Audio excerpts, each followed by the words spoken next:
So hello everyone, it's me Combo Abel. I'm back again. You know I'm saying today it's all about, as you see here, we are in Wikipedia Africa. We're going to talk about Africa, the continent Africa. We're going to see the GDP of Africa right now, and we're going to see the history a little bit of Africa, you know what I mean, even the Atlantic slave trade, or maybe that, well, I don't know, but we're going to see even Arabic slave trade, you know. The forgotten story, the forgotten history of Arabic slave trade.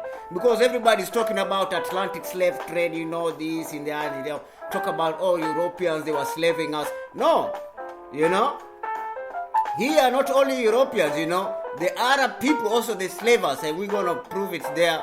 So for any Arab there, you know, you have to think that he have done also something wrong. You don't have to talk about Europeans, or Europeans they are bad, they are this.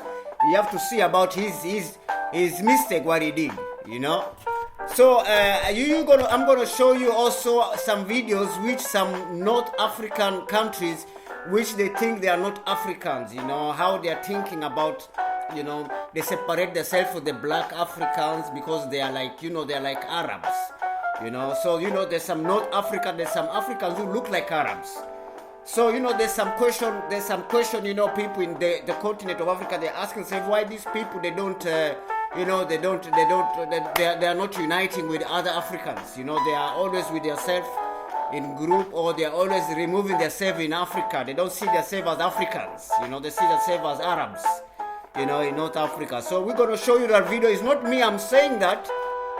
You know, the video is going to tell you who is saying that. So I'm going to, first, before we enter in the videos, we have to read a little bit about the Africa continent, how many, you know, how it is and all that, yeah? So as you see here, we are now in a Wikipedia, you know what I mean? So this is Africa, Wikipedia Africa, you understand? So as we read here, for the users see Africa, this big question, yeah, okay. So as we read here about now,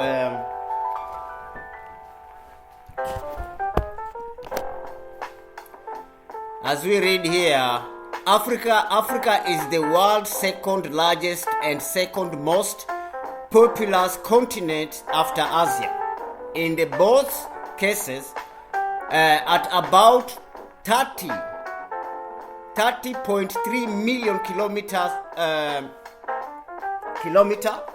square miles, okay, including adjacent islands, in covers 6% of Earth's total surface area and 20% of its land area. But you know, the way I'm saying, I think Africa, when we look at the map of the world, Africa is not separated from Asia. Africa, you know, is actually Asia, Europe, and Africa is one country. You know, because actually, when you look the world map, Africa is not separated from Asia. It has connected, you know, from Middle East. You know, Africa with Middle East, they are connected. There's no separation of ocean there. You know, so you know, this is some racist people. They separate Africa from Europe and from Arabia. I mean from Middle East. But when you see Middle East is connected from Africa, what is the meaning of continent? You know, the meaning of continent is a land which is separated from water. Okay. So but let's continue, because we know this. You know why they put this like this, but. Yeah, let's continue. The second most popular continent after Asia, in both cases, at about 30.3 million kilometer, 11.7 million square miles, including adjacent islands, in cover of 6% of Earth's total surface area and 20% of its land area, with 1.3 billion people. So, you know, Africa is 1.3 billion people, and in 2050, it will be the most populated continent in the world. and then will come China. Because now China, and then now India, and then I think Africa. Or maybe China, and then Africa, and then India. But when you see in 2050, the most populated continent in the world will be Africa. You know, will be too much people there. Will be, I think, more than every 5 human being. Every 5 human being in the whole world you see in the street is an African. One of the 5 human beings you see outside after it will be African. Okay. Surface area and 20% of its land area, with 1.3 billion people as of 2018. It accounts for about 6% of the world's human population. 16%. I mean 16% of the world human population. Africa population is the youngest amongst all the continents. So we have the youngest population in Africa. You know, the most youngest population in Africa. You know, we have too much young people in Africa than Europe, than even Asia, than even, you know. So we have the youngest people, you know, the youngest people in Africa, okay? Africa population is the youngest among all the continents. The median age in 2012 was 19. You know, 19 years old. 19 to 7 when the worldwide media age was 30.4. Despite a wide range of natural resources. So we have Africa have the most natural resource. I mean, natural resource which without Africa there is no computer, no cars, no telephones, no engines of aeroplane and cars, no all these too much things which the whole world is using. So for natural resource, Africa is number 1 actually. Africa is the least wealthy continent per capita. Okay, we are rich in resource, but we are least wealthy in capital. In part due to the geography, impediments, legacies of European colonization in Africa, and the Cold War. You know. So as you see here, there was a European colony, but they forget to write here also Arabic slave trade colony. They forget to write it, and this is also wrong and hypocrite. That is hypocrite because now also Muslim religion they slave African, but they don't write here. They only write European colonization. Why they are doing that in Wikipedia? They have to stop it now. They have to speak all the truth, not only European colonization, also Arab slave trade. But I'm going to show you this because they remove it. I think because of Muslim religion, you know, because of Islamic religion, that's why they remove it. But you know, this is there's some false Christians who are Europeans. There is a regional European Christian who don't do such thing like colonization, and there's some other Europeans who do many criminal things. Not all Europeans are criminals, you know. So not all Europeans they slave Africa. Like Swiss country didn't slave any Africa country, you know. There's some many countries in Europe they didn't even participate of colonization. Only the neighbors of Swiss, the Swiss neighbors like French, Germans, Spain and all these, England, you know, but Swiss didn't do any colonization in Africa. So you know here, you know, don't say European. You have to say the names of those Europeans who did it. You know, here is also false here, because we are putting all Europeans. They are the ones who slave Africans, but not all Europeans they slave. You know. So the European colonization in Africa and the Cold War. Okay. Predatory colonialistic activities by Western nation and China, okay, and under democratic rule and deleterious policies. Despite this low concentration of wealth, recent economic expansion and the large and young population make Africa an important economic market in the broader global context. Okay, now we have to stop here, but we have to go this side again so we can see. We have to read here too. So as we see this is green, this is Africa, and show the nation borders. Show all. Wait a minute.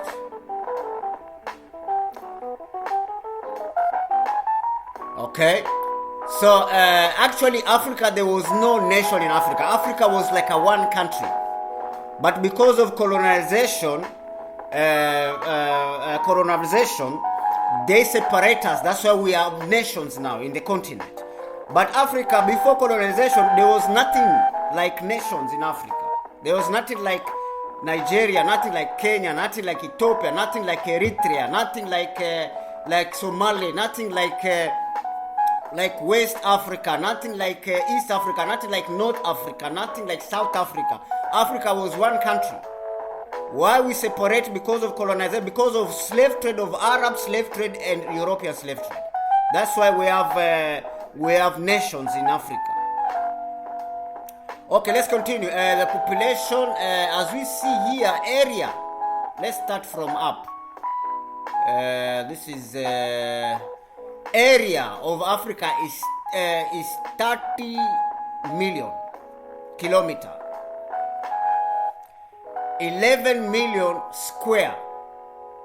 Population is 1.3 billion 2018. Population is 36.4 kilometer, 95 square. Density. The GDP of Africa is 6.84 trillion. So I mean, the whole continent, the GDP of the Africa is 6.84 trillion. Okay? The GDP, that is PPP. What is PPP? The purchase power parity.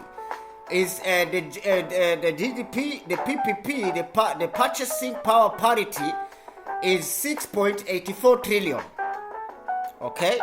So we can read here the measurement of price in different countries that uses the prices of specific goods to compare the absolute purchases power of the countries. Currencies. In many cases, PPP produces inflation rate equal to prices.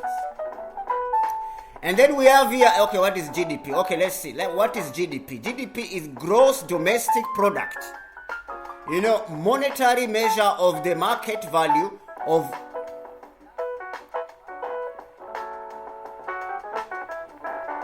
monetary measure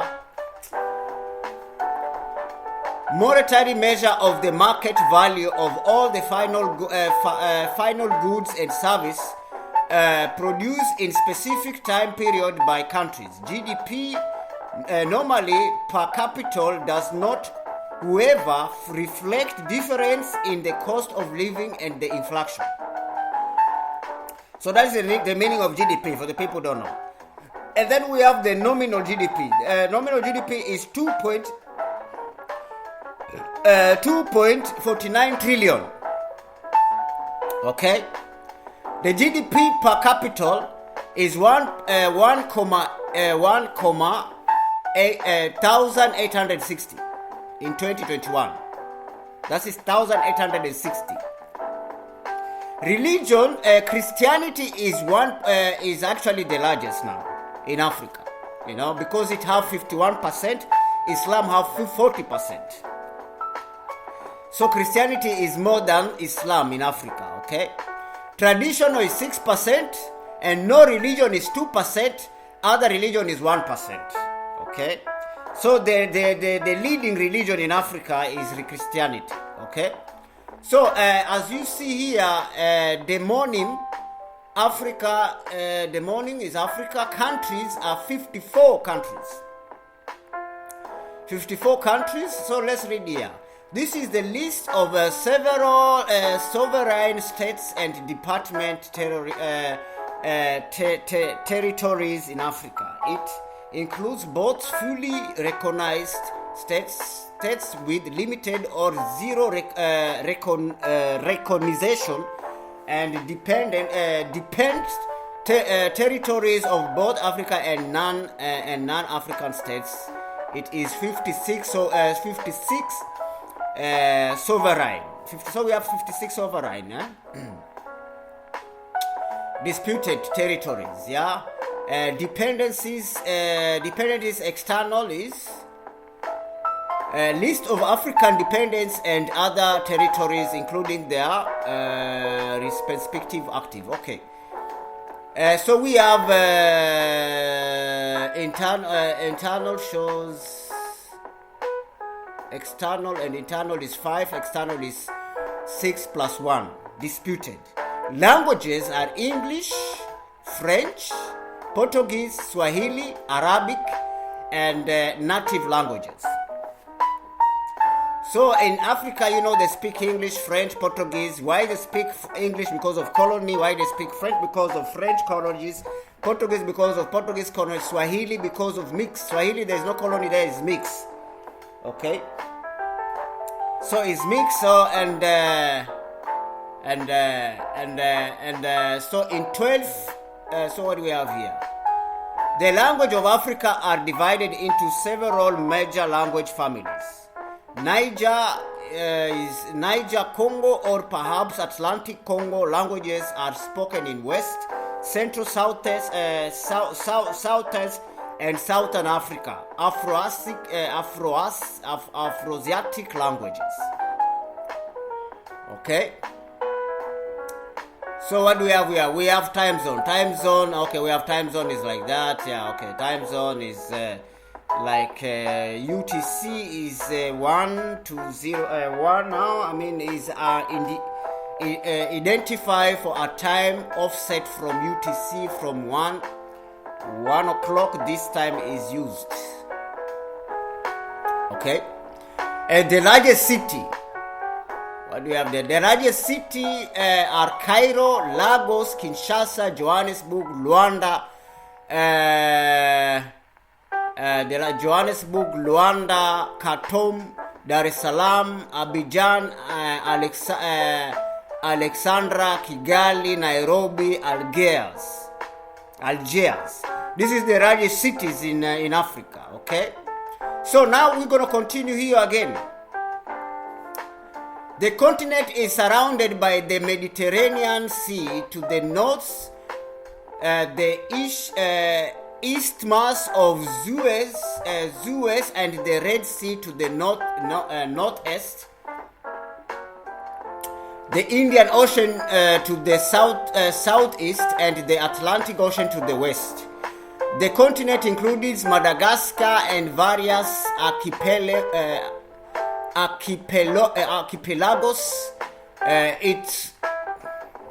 It contains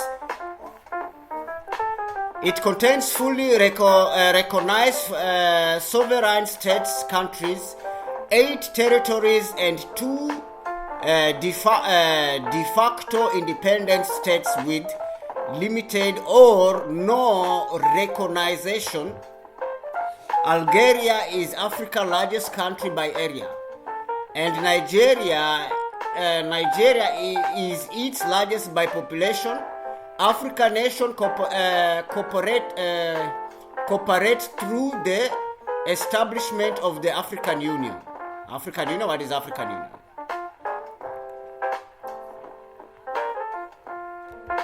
So we're going to show you also the video of African Union.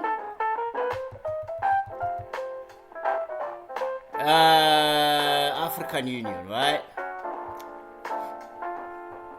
African Union is a continental union consisting of 55 member states located on the continent of Africa. The AU was announced in the short declaration in Sort, Libya on 19 September 1999, calling for the establishment of the African Union. Okay. So as you see, African Union is on the way, just like European Union is on the way. establishment of the African Union, which is headquartered in Addis Ababa in Ethiopia. Okay, the headquarter of African Union is in Addis Ababa. Africa straddles the equator and the prime meridian, making it the only continent in the world to be situated in all four cardinal hemispheres. It is the only continent to stretch from the northern temperate to the southern temperate zones.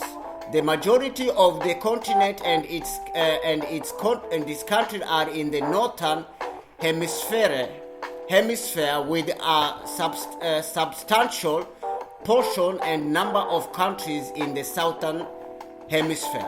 Most of the continent lies in the tropics, except for the large part of Western Sahara, Algeria, Libya, and Egypt, the northern tip of Mauritania, the entire territories of Morocco, central Melilla, and Tunisia, which in the turn are located above the tropicals of Cancer.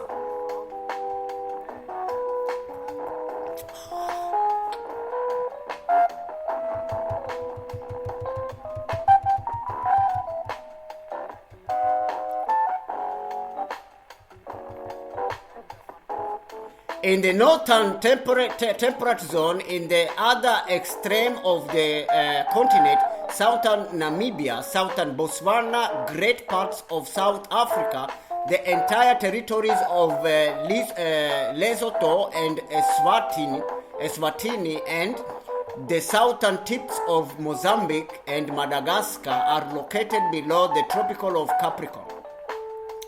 In the southern temperate zone, Africa is home to much biodiversity. It is the continent with the largest number of megafauna species, as it was least affected by largest numbers of megafauna species, as it was least affected by the extinction of the Pleistocene megafauna. However, Africa also is heavily affected by a wide range of environment issues, including desertification, deforestation, water scarcity, and other issues. These entrenched environmental concerns are expected to worsen as climate change impacts Africa. The UN Intergovernmental Panel of Climate Change has identified Africa as the continent most vulnerable to climate change.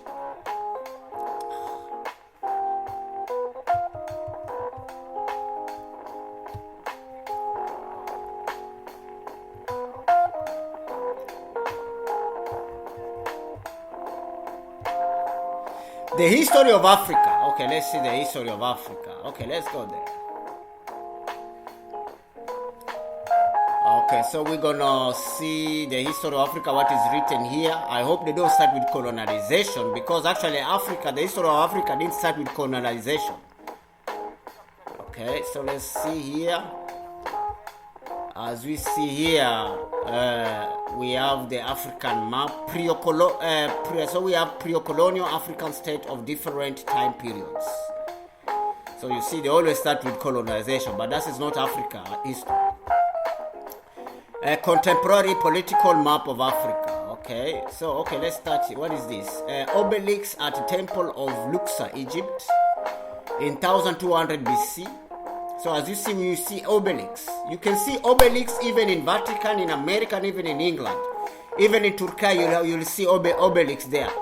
So they copy all these obelix in all over the world, yeah? Baguirimi Night in full of pardon armor suite. Human history, human era. Okay, what do we have here? So we have human history. Human history is the narrative of the humanity past. It is understood through archaeology, anthropology, genetics, and linguistics, and since the advance of writing from primary and secondary sources. Okay, so what we have here? We will come there of human. As we know, all human beings come from, simple as that. Even the first human being in the Bible was a dark-skinned person. So that shows already without the first human being, there is no Europeans, there is no Asians, there is no Arabs. Even though they raped the Africans, who are the ones who brought them in the world. But this history will come there. For the people who don't know. So prehistory, Pleistocene epoch. Let's see down here if they will start the history. Okay. So we have here the history of Africa begins with the emergence of hominids. What are hominids? The hominidae, whose members are known as great apes or hominids, are a taxonomic family of primates that included 8 extant species in 4 genera: Pongo, Gorilla, Pan, and Homo, of which only modern humans remain. Okay, me, I don't believe that. I don't believe all these Darwin theories. This is just a Darwin story they put here in Wikipedia. It's nothing to do with the Bible. What we are reading here is nothing to do with the Bible. We know in the Bible even the first human being was a black man. It's nothing to do with these hominids. These hominids is all about is a Darwin. That is only a Darwin thinking. It's a Darwin fantasy. That is a fantasy for Darwin. That's nothing to do with even Africans. Darwin was not even an African. Okay, but it's the idea of Darwin. Darwin is the one who come with this, that all human beings come from monkeys and all that. But no, we African, we are not monkeys. We are made by image of God. When you call African monkeys, that's why they're still calling us monkeys. It was a racistic thinking to say that human beings come from monkey. So let's read. Let's continue to read what Wikipedia is saying. Hominids, archaic humans, and what are archaic humans? So archaic humans. When you see here, this is archaic humans.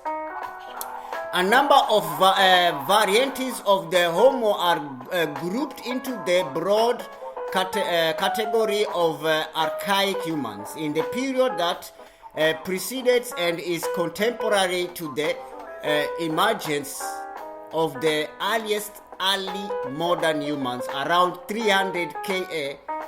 Homo kibish from southern Ethiopia. Okay, so here you see the early modern humans.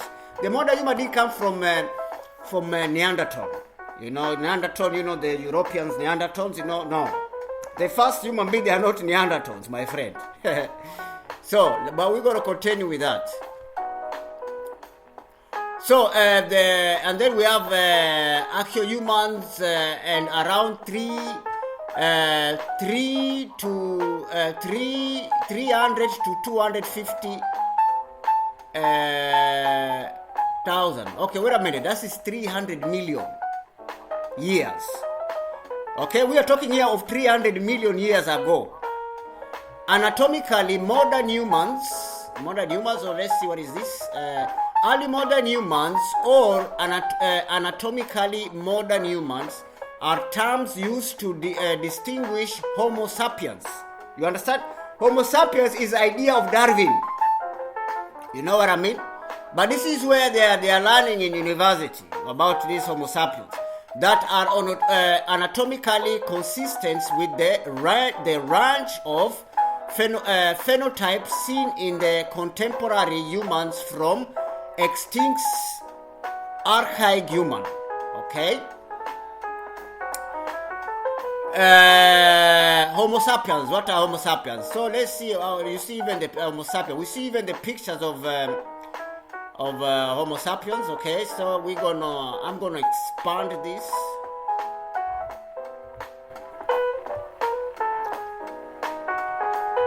I'm gonna expand this.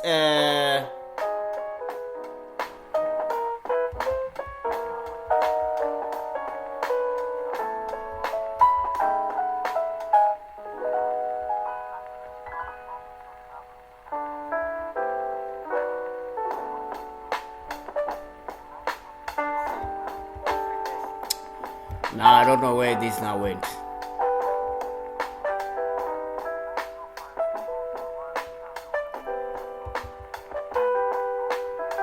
So we have here Homo sapiens, yeah. Human are the most abundant and widespread species of primate, characterized by bipedalism and large complex brains. This has enabled the development of advanced tools, culture, and language. Humans are hierarchy society. So as you see here, this is Homo sapiens in East Africa. East Africa is the eastern sub-region of the African continent in the United Nations Statistic Division Schemes of Geography region. 19 territories make up East Africa. Okay. East Africa and the continues unbroken into the present as a patchwork of diverse and political developing nation state. The earliest known as what is this? Recorded history of written history is a historical narrative based on a written record or another documented communication. It contrasts with other narratives of the past, such as mythological, oral, or archaeological traditional for broader world. Okay. What do you have here? The history of a rose. The earliest known as recorded history of a rose in ancient Egypt. Ancient Egypt was a civilization of the ancient African concentrated along the lower reaches of the Nile River, situated in the place that is now the country Egypt. Ancient Egypt civilization followed prehistoric Egypt and coalesced around 3100 BC with the political. Okay? And later in Nubia and Sahel. Nubia is a region along the Nile River encompassing the area between the first cataract of the Nile and the confluence of the Blue and White Niles, or more strictly Al-Daba. It was the seat of one of the earliest civilizations of ancient Africa. Okay, that was Nubia. The Sahel is the ecoclimatic and biogeographic realm of transition in the African between the Sahara to the north and the Sudanian savanna to the south. Having a semi-arid climate, it stretches across the southern central latitudes of northern Africa between the Atlantic. Okay? The Maghreb. The Maghreb, also known as Northwest Africa, is the western part of North African and the Arab world. Okay, so these are, the North African, these are Arab world, yeah, North African and the Arab world. The region includes Algeria, Libya, Mauritania, Morocco, and Tunisia. The Maghreb also included the disputed territories of Western. Okay, the Horn of Africa. Yeah, we're going to have that. The Horn of Africa, HOA, also known as the Somali Peninsula, is a large peninsula of East Africa located on the easternmost part of the African mainland. It is the fourth largest peninsula in the world. It lies along the southern boundaries. Okay, that is Somaliland. You know, that is East Africa. Okay, where we are. Following the desertification of the Sahara, North Africa history became entwined with the Middle East.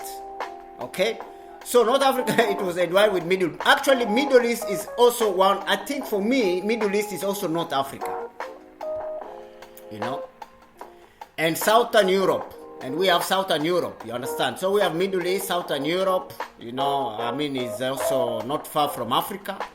You know, I mean, when you see Middle East and Southern Europe and Asia is connected, is actually one country. Africa, Asia, Europe is actually one country. There's no continent there.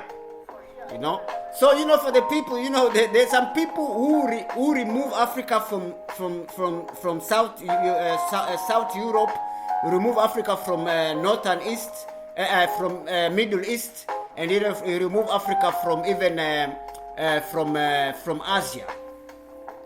But when you see the map, when you see the world map, my friend, I'm gonna search the world map here, and then I'm gonna show you what I'm talking about. You know, because you know, world map, when you just see with your eyes, and then so we have here world map, right?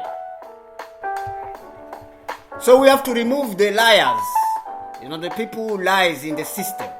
You know, there's some hypocrites who are working in the government, in the system. You know, they're thinking they're very smart, but there's some people who never reach university like me.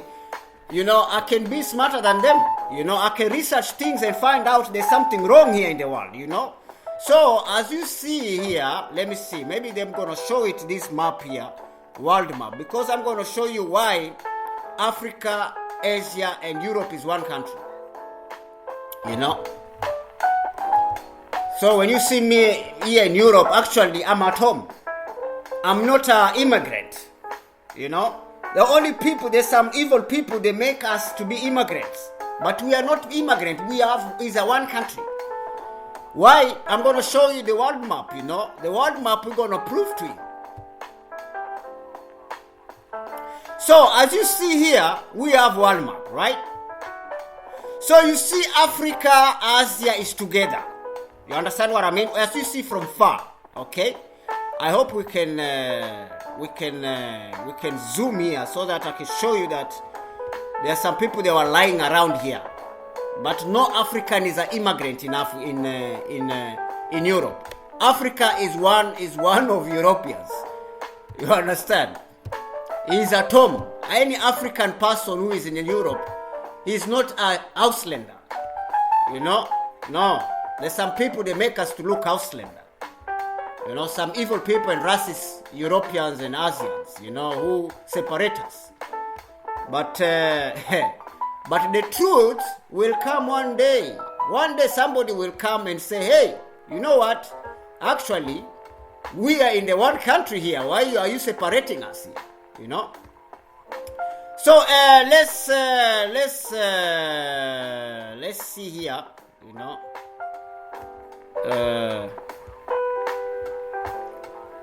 So we have here, I want to show you near. So when you see here, this is Africa connected.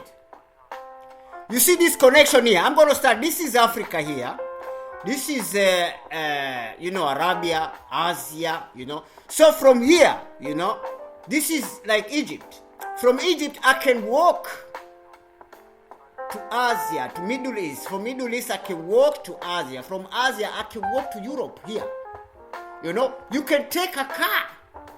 You know, if there was an ocean here cutting us from Middle East and Arabians, if there will be an ocean here, then it will be a continent. But here, there is a land which is connected with Middle East. That means I can walk in Middle East without without a ship. I can walk with my feet in Middle East. I can walk from Middle East. I can walk with my feet from Middle East to Europe. And I will be in South Europe.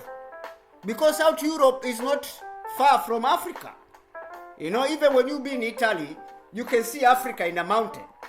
When you go in Italy, there's some Italian people that are telling you there's a mountain when you be in Italy. I was in Italy holiday.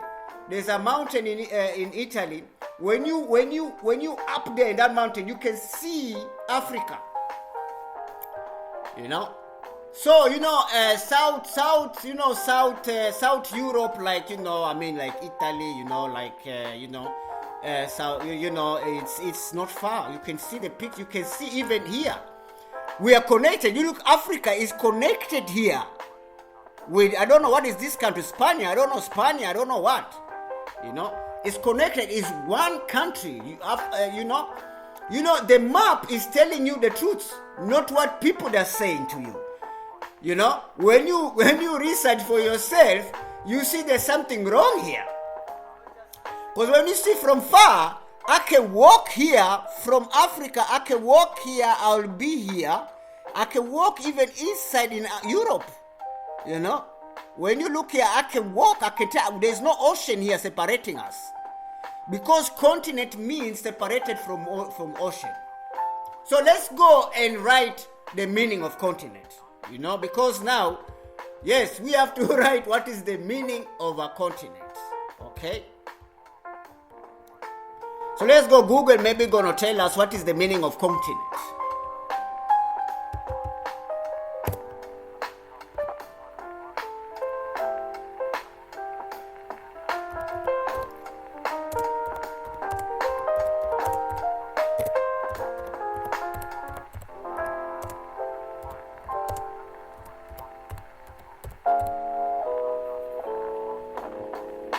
So what is the meaning of continent? Let's see, maybe Google will tell us.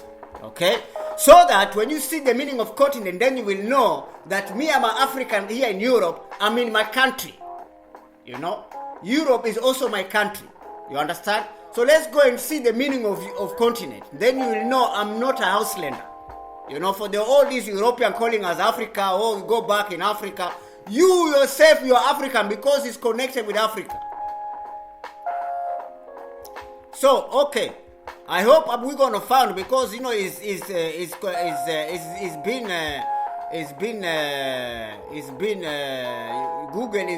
the hands of also racist people, so they can remove the meaning of it, so that it stays that Africa continent and all that, Okay. So what do we have here? Any of the world main continuously expanses of the land. European, Asia, Africa, North and Southern America and Australia. Okay? Any of the world's main continuously expanses of land. Okay, I'm gonna translate this. Wait a minute, let's continue. Maybe we're gonna find the mainland of Europe as distinct from the British Islands. Singular proper continent, none of continental clubs sprang up in Britain and... Okay, so let's see what continent means. Okay, so let's go here. Okay, so what continent means. Let's see what it really means. Okay,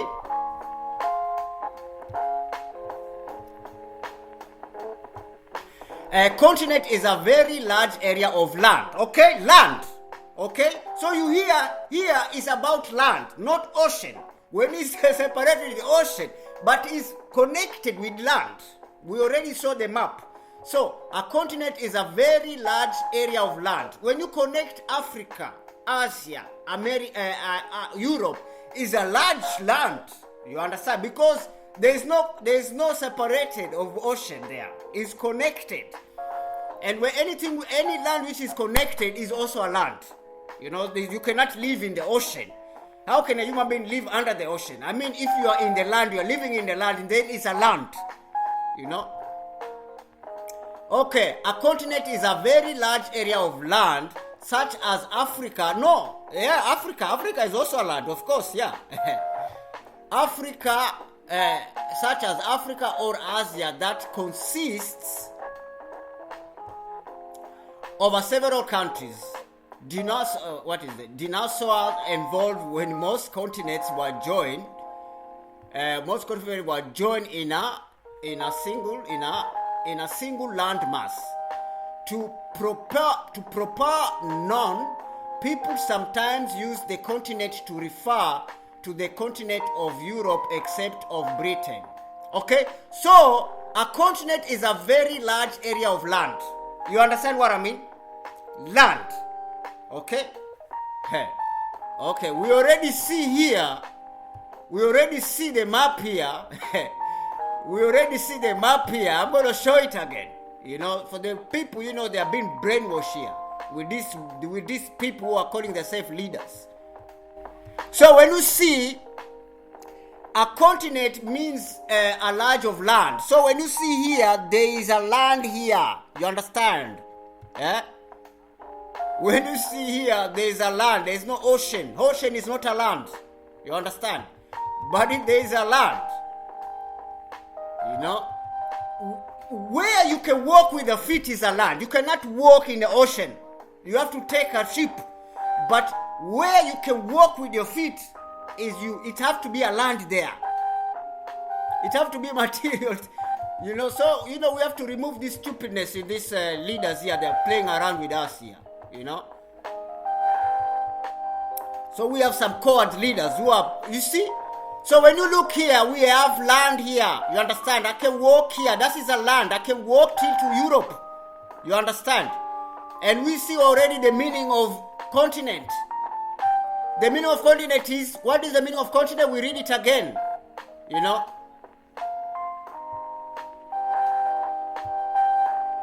A continent is a very large area of land. Okay, so when we go to the map, we only see land here. You understand? This is a land. I can walk in this land here. From Africa, I walk in this land. I come to Middle East with my feet. Middle East is a land. It's not an ocean. So I can walk from Egypt to Middle East, from Middle East even here to Europe, because Europe also is a land. It's not an ocean. And it's connected with Middle East, and also I can walk here in Europe, South Europe. And even this side here, even this side here, from this, I can walk from Africa, even here, this side, till even to Italy. So you see how we were brainwashed. We are living in a big lie. We are living in a big lie. Till now, we are still thinking that Africa and Europe and Asia, they are continents. But in our eyes, we don't see any continent here, because it's actually one land. Okay, so let's continue. Okay, let's continue. Okay, the desertification of the Sahara, North Africa, and while the Middle East, the way we show the map, the Middle East and Southern Europe. Southern Europe is not far from Africa and also not far from Middle East. You understand? While a Bantu expansion, a Bantu. Who are Bantu? The Bantu expansion is a hypothesis of major series of migrants of the original Proto-Bantu speaking group, which spread from the original nucleus around West Central Africa across the Sub-Sahara Africa. In the process, the Proto-Bantu speaking swept from modern-day Cameroon, Central Africa across much of the Sub-Sahara continent in waves between around 1000 BC and 1 AD, creating a linguistic commonality across much of the central of the southern continent. During the Middle Ages,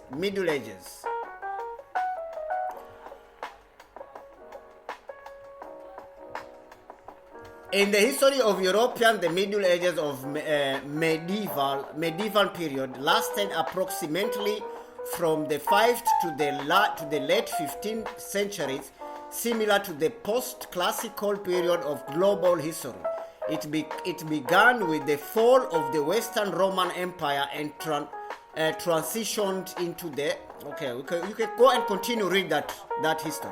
Swept from modern day Cameroon, Central Africa, across much of the sub-Sahara continent in waves between around 1000 BC and 1 AD, creating linguistic commonality across much of the central and southern continent during the Middle Ages.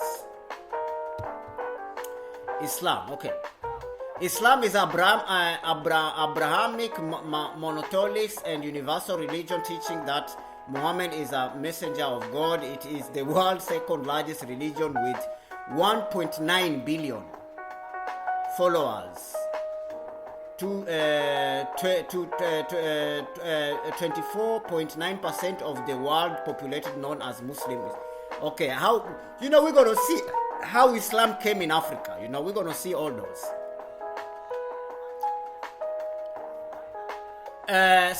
Islam spread west from Arabian to Egypt. So it spread west.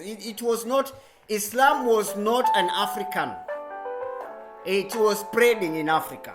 From where? From Saudi Arabia. Saudi Arabia is the mother of Islam. You understand what I mean? So Islam spread west from Arabian to Egypt, crossing the Maghreb. They are the ones who are the North African you see today. They were Islamic. They were the North African. North Africa is 90% Muslims. So they spread from Saudi Arabia, the Maghreb. You understand? We saw already who are Maghreb, and the Sahel. Some notable pre-colonial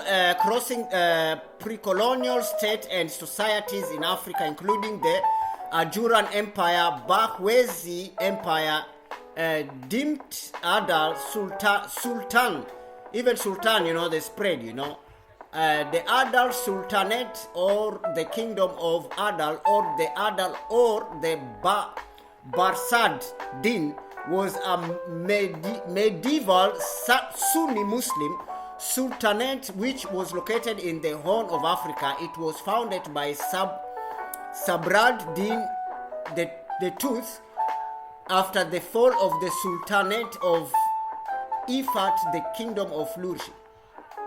So you see how the Arabs came in Africa. I mean, they are not Arabs actually. These guys, Africa is not your home actually. You understand? The history is telling us here. You came there with the you didn't come with peace. You came there, you forced us to be Muslims, you forced us with your you kill people, you rape people, and you take lands.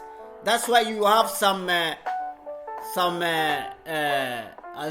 we read here, we have some Maghreb and Sahel, Some notable pre-colonial state societies in Africa, including the Ajuran Empire, Maghreb, and as the way I read, Alodilia Wosangalai Sultanate, Buganda Kingdom, Kingdom of Niri, Nok Culture, Mali Empire, Bono State, Songhai Empire also they were who was Songhai Empire? Songhai Empire was a state that dominated the western Sahel Sudan in the 15th and 16th century. At its peak, it was one of the largest states in Africa history. The state is known by its historical graphical name. Benin Empire, Oyo Empire, Kingdom of Lunda, Punuyaka, Ashanti Empire, Ghana Empire, Moshi Kingdoms, Mutapa Empire, Kingdom of Mapungupwe, Kingdom of Sain, Kingdom of Senna, Kingdom of Saloon, Kingdom of Baol, Kingdom of Keyor, Kingdom of Zimbabwe, Kingdom of Congo, Empire of Kabu, Kingdom of Ile-Ife, Ancient Carthage, Numidia, Mauritania, and the Aksumite Empire. At its peak, prior to European colonialism, it is estimated that Africa had up to 10,000 different states and autonomous groups with distinct languages and customs. From the late 15th century, Europeans joined the slave trade that includes the triangular trade with the Portuguese in Italy, acquiring slave through trade and later by force as part of the Atlantic slave trade. The transports enslaved West, Central, and Southern African overseas. Subsequently, European colonization of Africa developed rapidly from around 10% 1870 to over 90% in 1914 in the Scramble of Africa. Okay, Scramble of Africa. Yeah? So we have here Scramble of Africa.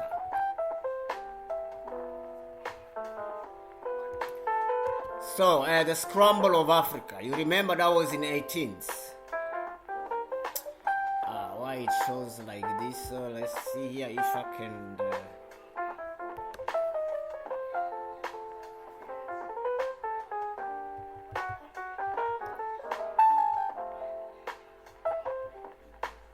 Okay, now is if I enlarge my page, what I was reading, I don't see it again now.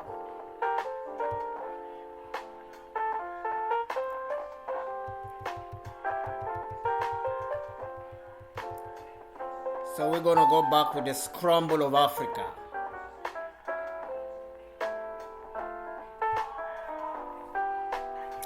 So we're gonna click here and see what is written here. So Western imperialism in Asia, great game. The Scramble of Africa. Historiography of the British Empire. Okay. So let's read here.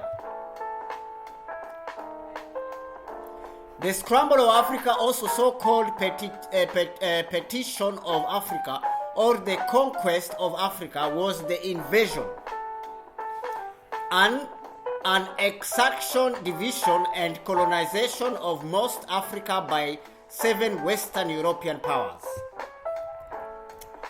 During a short period known to historians as the New Imperialism, between 1881 and 1914, the 10% of Africa that was under formal European control in 1870 increased to almost 90% by 1914, with only Ethiopia, Abyssinia, Liberia, and Intra's 46th Meridian East territories remain independent, though Ethiopia would later be invaded and occupied by Italy in 1936. The Berlin Conference of 1884, which regulated European colonization and trade in Africa, is usually referred to as the starting point of the Scramble of Africa. There were considerable political rivalries among the European empires in the last quarter of the 19th century. Petitioning Africa was affected without wars between European nations. In the later years of 19th century, the European nation transitioned from informal imperialism, exercising military influence and economic dominance, to direct rule, bringing about colonial administration.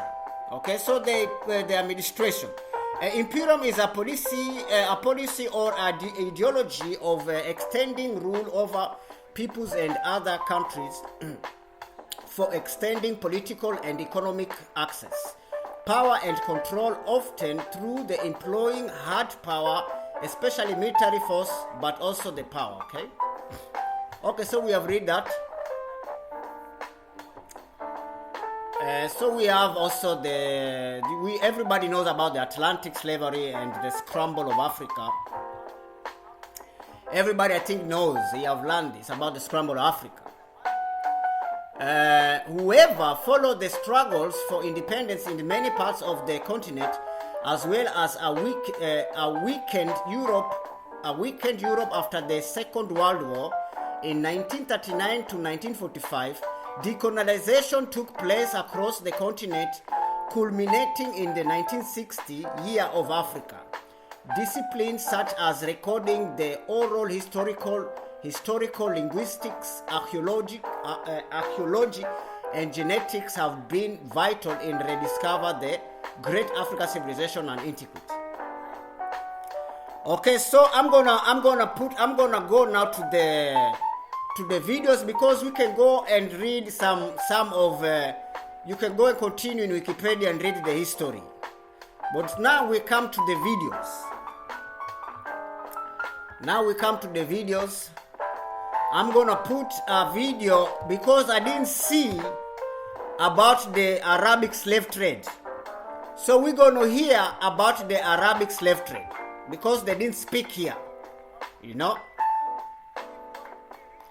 First, we're gonna show you what was Africa before slavery. I'm gonna show you the video before slavery. How was Africa doing before slavery?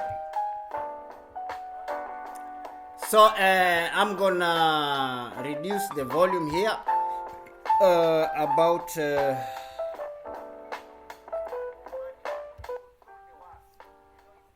so now we are coming to videos because I have to make break. I'm hungry. I have to make break a little bit. So now it's time to listen only for videos when I'm making break.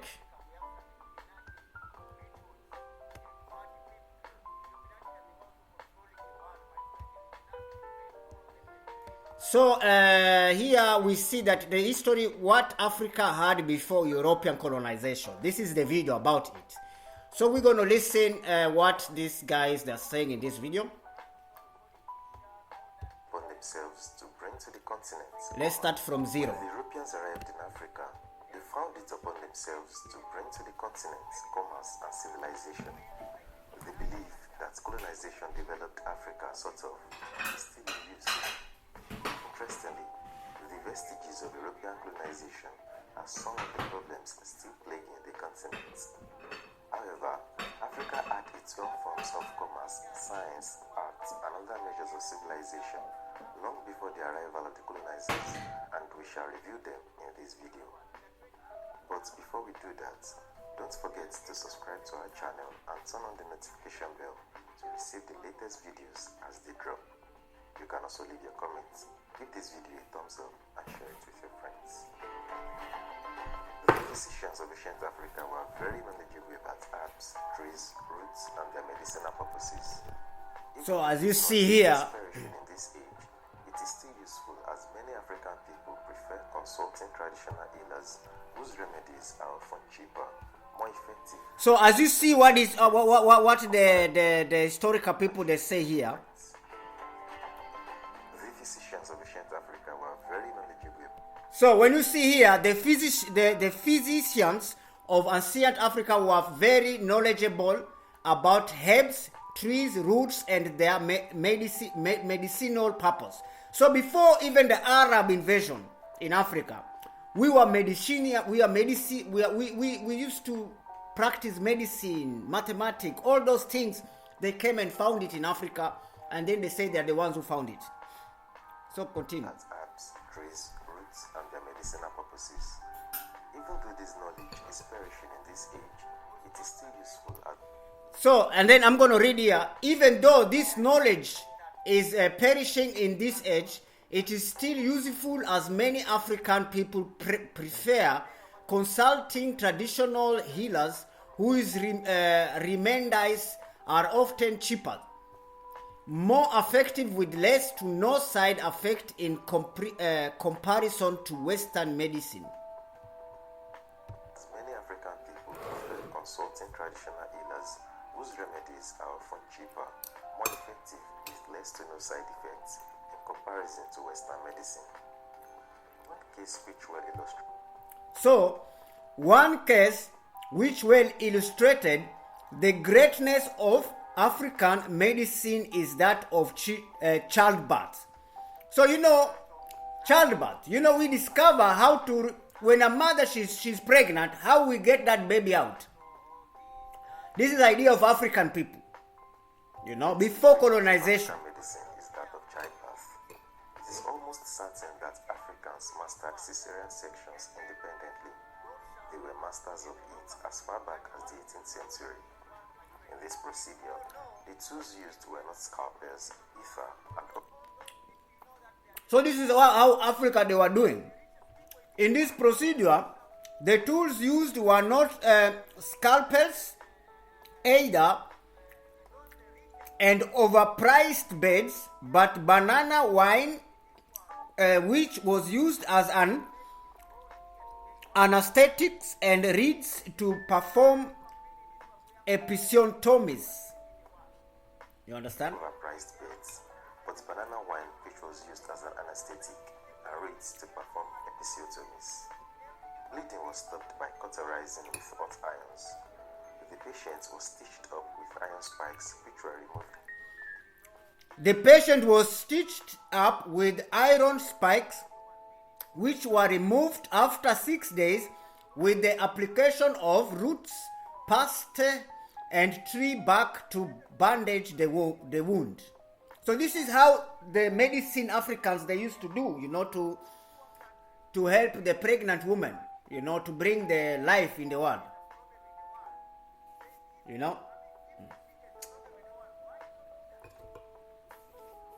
To bring life in the world, After 6 days, with the application of root paste and tree bark to bandage the wound. Cotton Mather, The Cotton Mather, who introduced smallpox inoculation in the West, learned it from an African slave name. So even these slave masters, the Europeans who took Africa's slave, they learned many things from slave people. They learned many things, like this man here, Cotton Mather. He learned from a slave people about many things, Smallpox inoculation in the West learned it from an African slave named Onesimus. Ancient Egyptian physicians were renowned in the ancient Near East for their healing skills, and some, like Ancient Egyptian physicians were renowned in the ancient Near East of their healing skills, and some, like Imhotep, remained famous long after their deaths. Herodotus remarked that there was a high degree of specialization among Egyptian physicians, with some treating Herodotus remarked that there was a high degree of specialization among Egyptian physicians, with some treating only the head of the stomach, while others were eye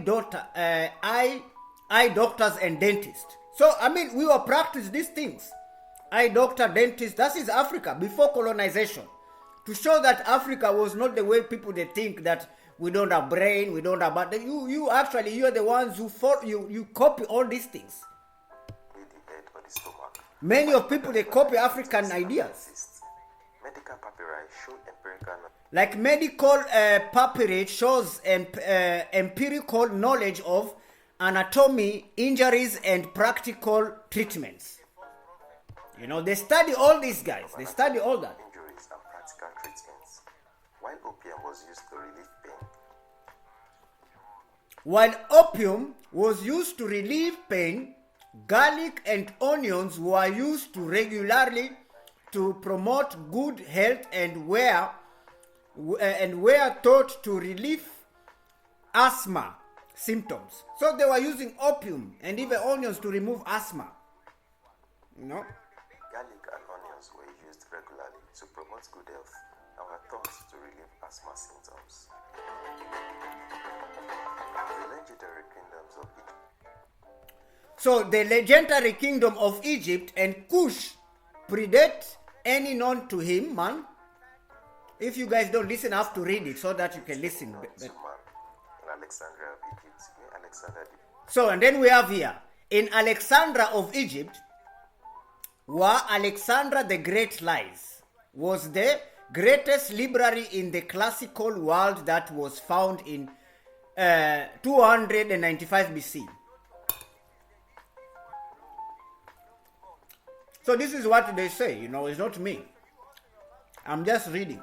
Great Lies was the greatest library in the classical world that was founded in 295 BC. Egypt was also the first. Egypt was also the first civilization to devise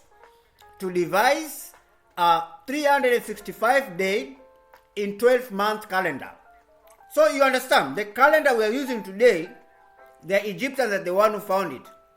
And then the other people, they copy it. Civilization to devise a 365-day 12-month calendar. The Egyptians were so advanced in fields. The Egyptians were so advanced in fields such as astronomy, physics, mathematics, that the three pyramids of Giza aligned directly with the three kings constellation. So you understand. Here, the people who they were Africans, So, Africa, they were practicing astronomy, physics, and mathematics. This is idea come from Africa, not Greekland, not Greece who found it. Such as astronomy, physics, and mathematics, that the three pyramids of Giza aligned directly with the three kings constellation.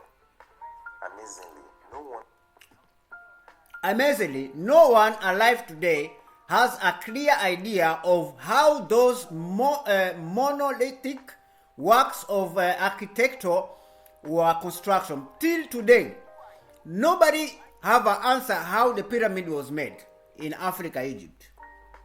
Alive today has a clear idea of how those monolithic works of architecture were constructed. In Mali, and then we have Mali. In Mali, 3 philosophical schools exist during the country's golden age from the 12th to the 16th century. University of Sankore. This is the first university in the world found in Africa, in Mali. Okay? So, to show guys that Africa have its own history. And history of Africa, it doesn't start from slavery. Not Atlantic slavery. Philosophical schools existed during the country's golden age from the 12th to the 16th centuries. University of Sankore, Sidi Yahya University, and the Jingwereba University. By the end of Mansa Musa's reign, by the end of Mansa Musa reign in Mali, this is the richest man in the world. Forget Bill Gates, Elon Musk, they are nothing. This guy was, he was even richer than King Solomon. I don't know, but this guy, the richest man in the world, he come from Africa. Not the Elon Musk, all these you see today. This man combined all of them. Even the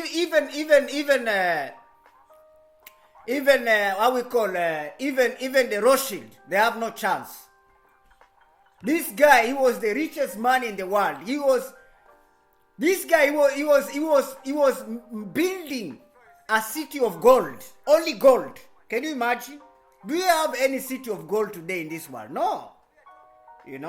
They stole all those golds and diamonds from Africa and they make themselves rich. So this man, he was walking. He went even to Mecca. You understand?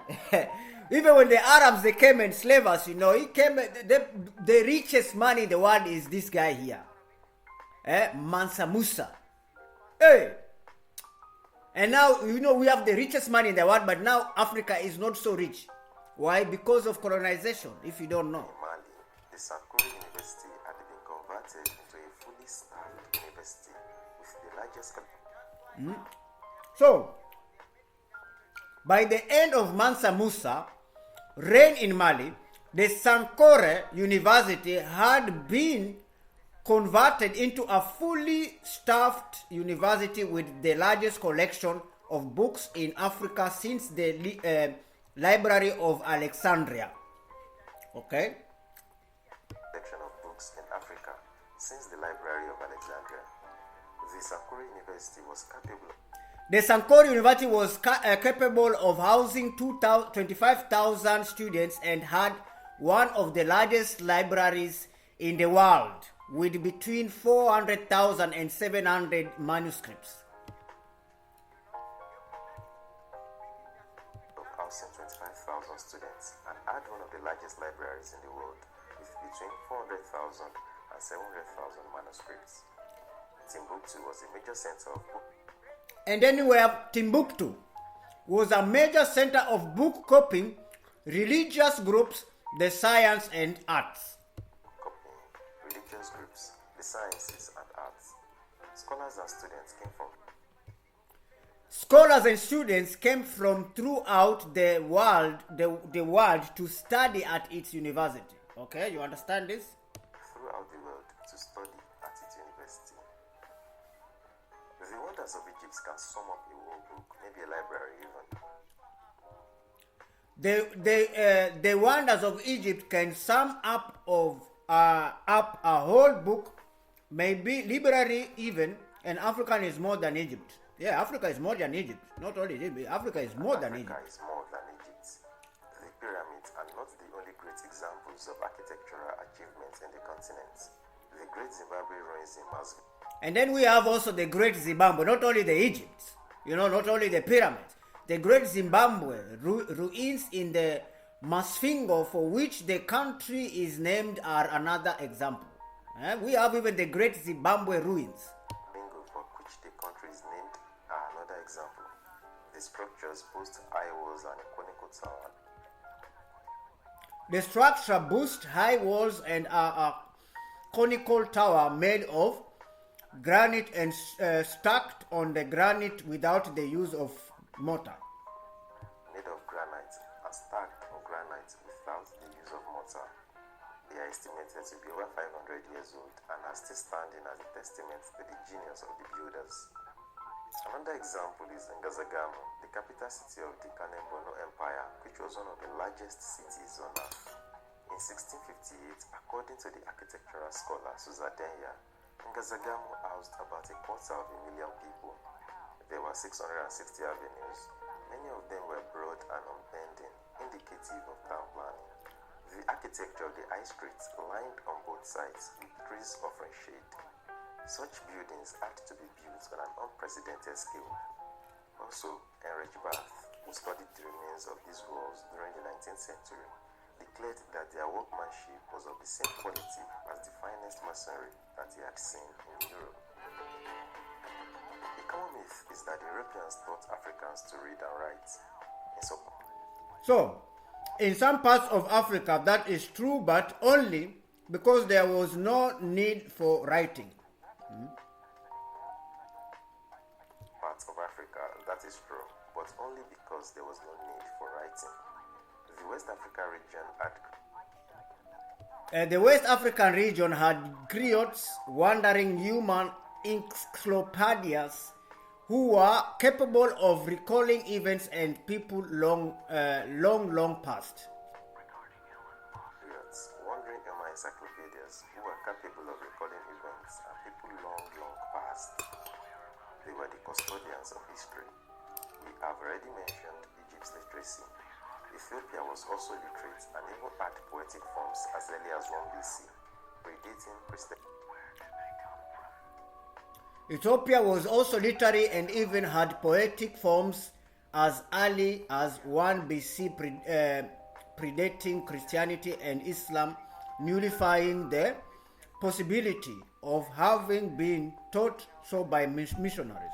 Christianity and Islam, nullifying the possibility of having been taught so by missionaries. Even the Bantu of Southern Africa had a language.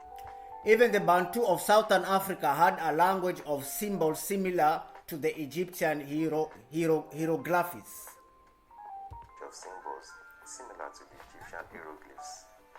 The wandering nomads of Southern Africa, or Bushmen, also left cave paintings that tell stories of hunts, revealing their diets, hunting methods, and preferred prey, among other cultural practices in pictograms.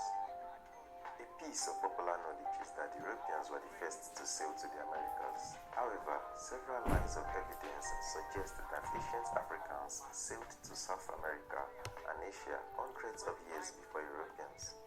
Thousands of miles of waterways across Africa were trade routes. Many ancient societies in Africa built a variety of boats, including small reed-based vessels, sailboats, and grander structures with many cabins and even cooking facilities. The Mali and Songhai built boats 100 feet long and 30 Okay, because of lack of time, up to 80 tons. we have learned a little bit more about before colonization in Africa. We have history. Before Arabs, before Atlantic slave, before Arabic slave trade, before Atlantic slave trade, we had our history, we as African, okay? So it's good to read books, inform yourself. History, it will make you to know the history will make you to know the future. Without past, there is no today. Without yesterday, there is no today. We cannot live today and then we live yesterday. You know, without yesterday there is no today. You understand? So we go into another video. This another video is to show you there's some other African countries. They don't see themselves as Africans. You know, they are in the continent of Africa, but they don't act like Africans. They don't fit with other Africans. They don't want to fit with other Africans. So I'm gonna find. I hope it's this one here. Right, I've got the 5 countries. Okay, we have 5 countries who think who don't want to fit as Africans. You know. So I'm gonna show you this video. It's not me saying, but the video, the people who research. You know, the people who research. You know, they are talking this, not me. Okay, so let's start. For when you are in that country, which we're gonna say here as African, don't talk about me. It's not me saying.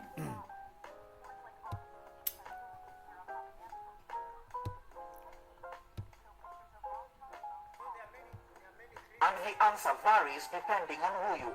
So let's start from 0. Everyone knows North Africa or Northern Africa as a region encompasses the northern portion of the African continent. Yet, everyone seems to have widely different ideas on what exactly is the scope for the region. And the answer varies depending on who you ask. Sometimes it is defined as stretching from the Atlantic shores of Mauritania in the west all the way to Egypt's Suez Canal. Varying sources limit it to the countries of Algeria, Libya, Morocco, and Tunisia, a region that was known by the French during colonial times as Afrique du Nord and is known by Arabs as the Maghreb West, which translates to the western part of the Arab world. The United Nations definition includes Morocco, Algeria, Tunisia, Libya, Egypt, Sudan, and the Western Sahara, the territory disputed between Morocco and the Sahrawi Republic. The African Union definition, on the other hand, includes Western Sahara and Mauritania, but curiously excludes Sudan. You see, the geographic entity of Northern Africa has no single accepted definition because of a whole set of geopolitical reasons. North Africa is more closely associated with Western Asia than with the rest of Africa under the umbrella of MENA. So you see how East North Africa region. you see the North African region, they're associated only with Asians. You know, many of them, they're only associated with Asia, not with other Africans. You understand? But they are in the continent of Africa. You know, they see themselves they are not Africa because in Africa we have some dark-skinned people and they look like Arabs. You understand what I mean?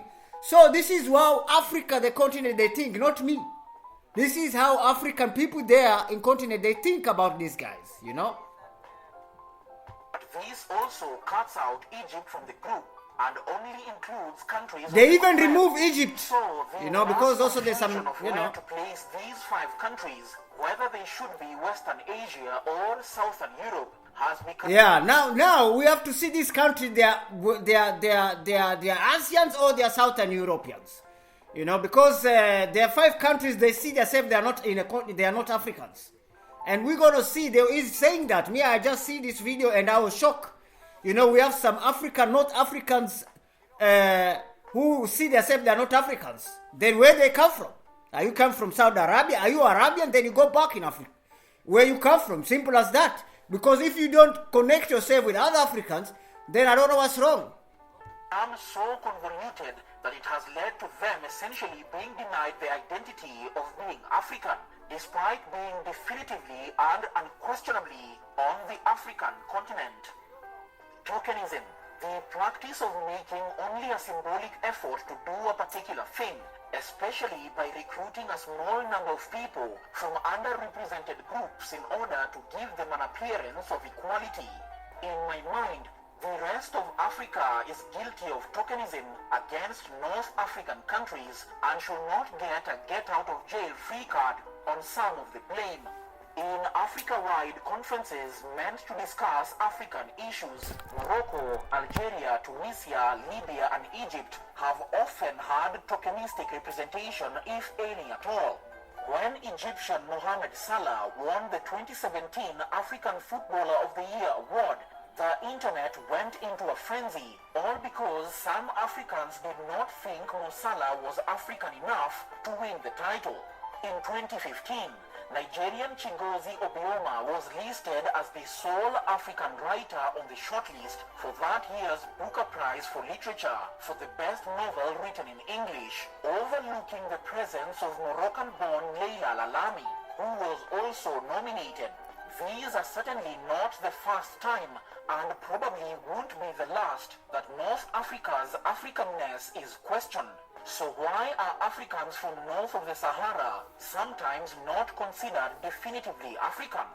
This gaping divide between Africans, based on where on the continent their countries are located, has been the subject of heated debate among African scholars.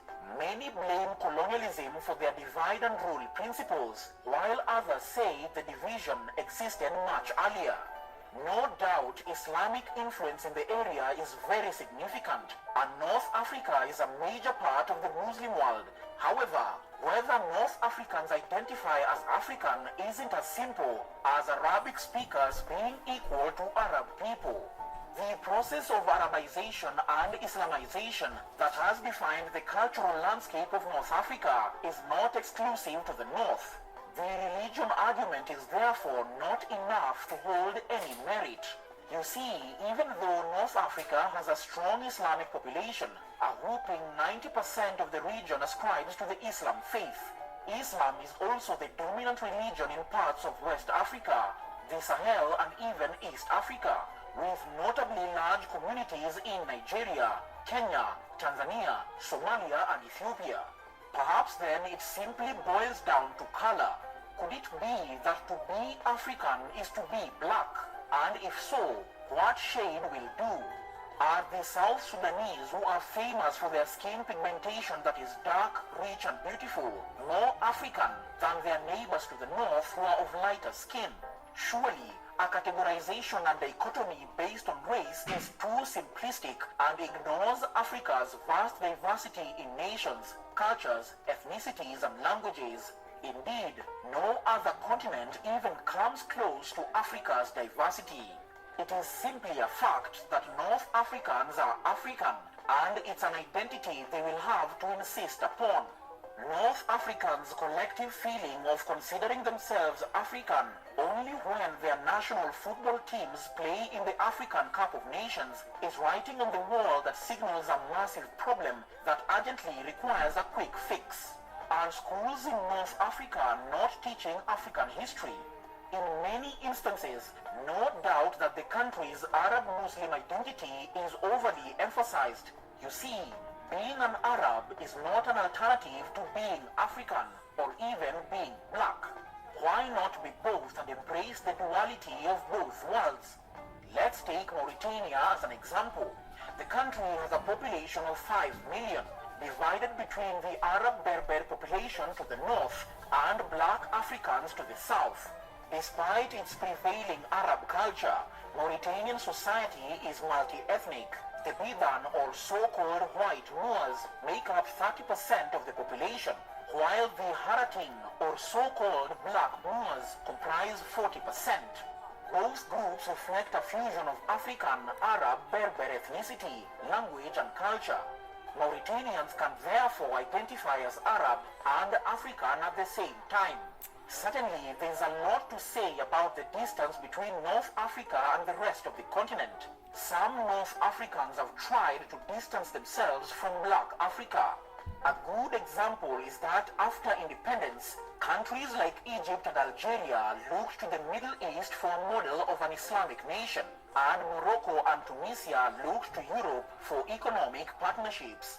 Aside from this, many mainstream scholars have for years hypothesized that unlike Black Africans found south of the Sahara, North Africans have a similar level of Neanderthal DNA as South Europeans and West Asians, and that modern North Africans derive mainly from a back-to-Africa population from Eurasia from before 12,000 years ago, which seems to represent a genetic discontinuity with the earliest modern human settlers of North Africa.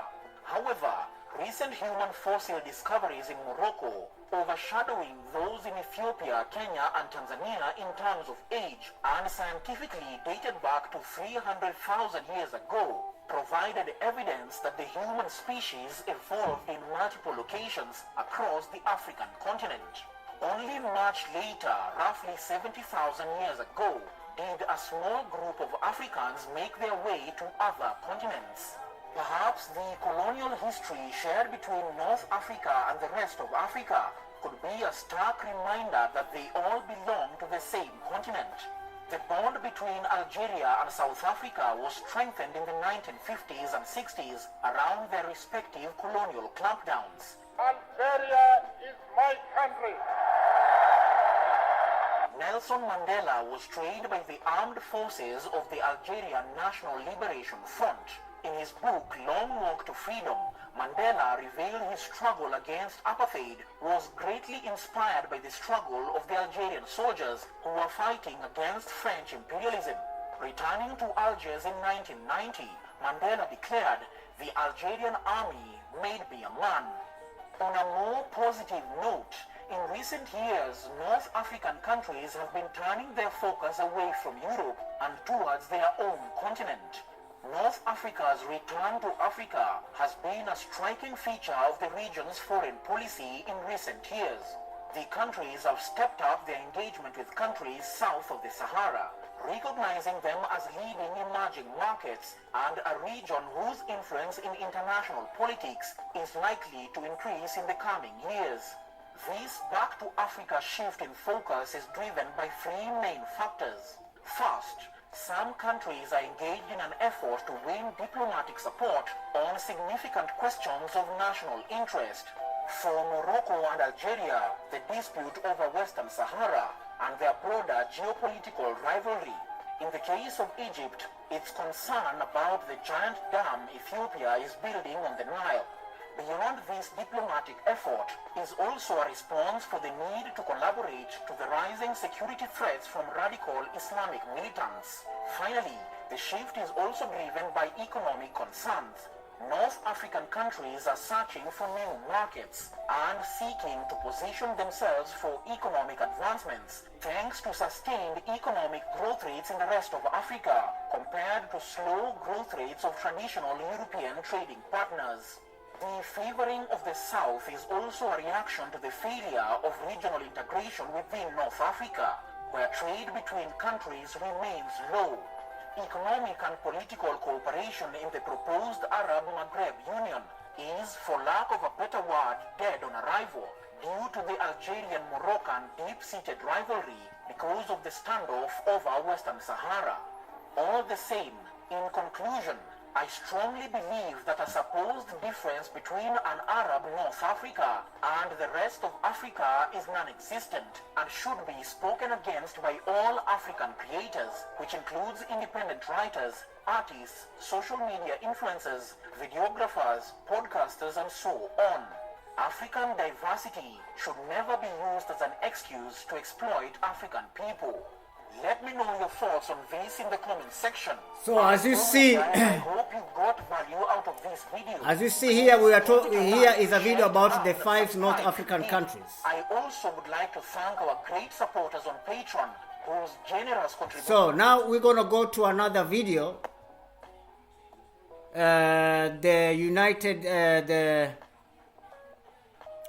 The forgotten Arab slave. So let's see about this. You know, because they didn't talk about Arab slave in the Wikipedia. So let's see if the Arab slave trade in East Africa is one of the oldest, stretching back 700 years before the European. Because North Africa is much Arabs, and now we're gonna see the Arabic, the slave trade in Arabic. How did they come in North Africa? From Africa, were long transported to the Middle East. Because you see, they don't define themselves as Africans. And meat by Arab and Oriental slave trade. So we want to see the reason why. The transatlantic slave trade, which involved Western slave dealers, has received a lot of attention and discussion throughout the years. In contrast, the Arab slave trade has been largely overlooked, at times even viewed as a taboo subject. Despite being a crucial part of African history and having a catastrophic impact on the continent, its generations, and the people's way of life. However, both historians and experts alike have blurred the lines on these subjects. So, in this video, we shall expose the dark past and the forgotten Arab slave trade of East Africa.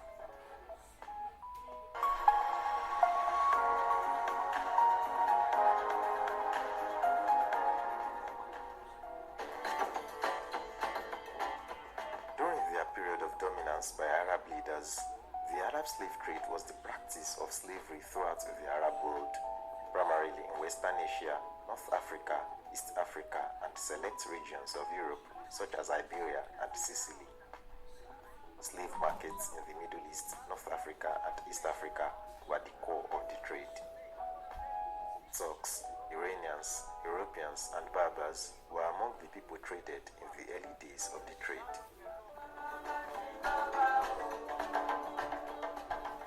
During the era of the Fatimid Caliphate, that is the 8th and 9th centuries, the majority of slaves were Europeans taken along European beaches and during conflicts.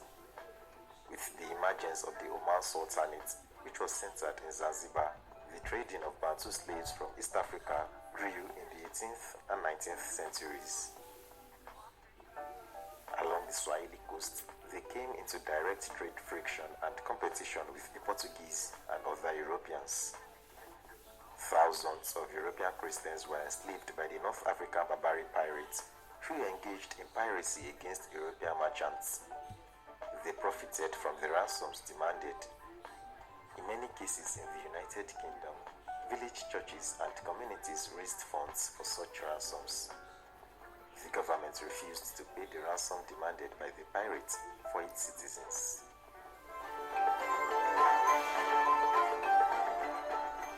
Between 650 and 1900, historians estimate that 10 to 18 million Africans were enslaved by Arab slave traders and transported over the Red Sea, Indian Ocean, and the Sahara. Many of the Arab slave dealers, such as Tippu and others, were physically indistinguishable from the Africans they enslaved and sold. Hence, the name Arab was commonly employed as an ethnic designation in historical sources. It is impossible to be specific about actual numbers because of the nature of the Arab slave trade.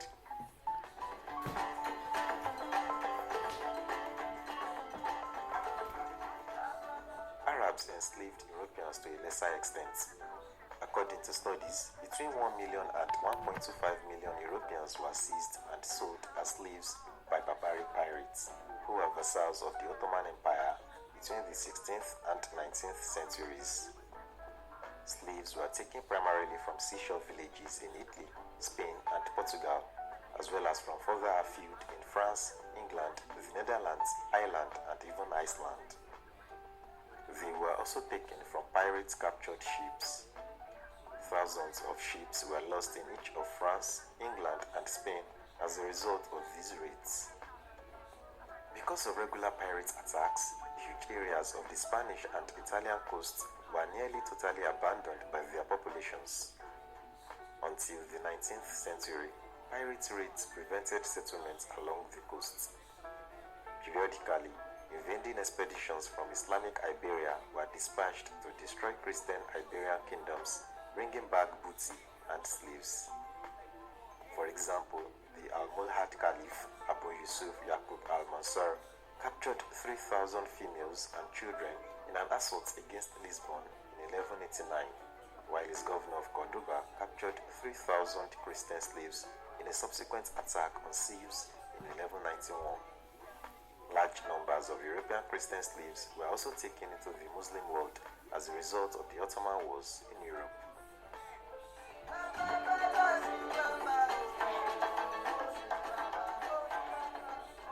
The Arab slave trade is sometimes referred to as the Islamic slave trade, but slavery was not driven by a theological mandate.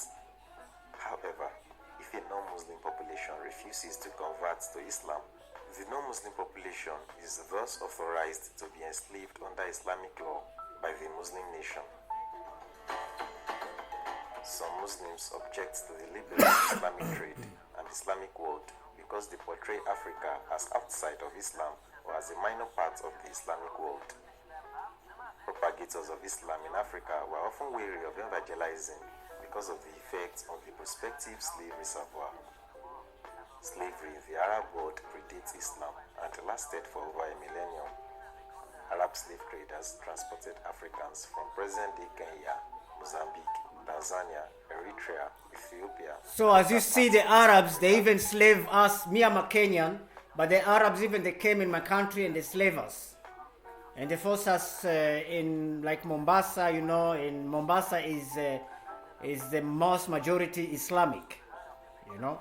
So as we see here, these Arabs, they came there not peacefully, but really they came to make business. It's a slave business, you know.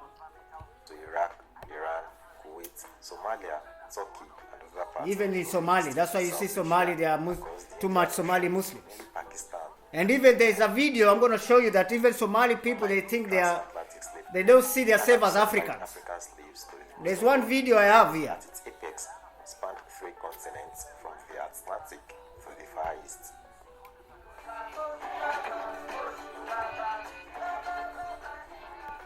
Zanzibar is now regarded as one of East Africa's top tourist attractions, with white sand beaches, crystal blue oceans, and hotels offering visitors from all over the world a memorable vacation. The green past that loomed over this beautiful paradise 200 years ago has long been forgotten. In Zanzibar, which is now a semi-autonomous territory of Tanzania, was the epicenter of the East African slave trade at the time. As you see, Tanzania was very slaved with Arabs. You know, in Zanzibar, in Tanzania, that is in East Africa. This is our neighbors, and that is they raped women there, raped small children, and all that. These Arabs, you know.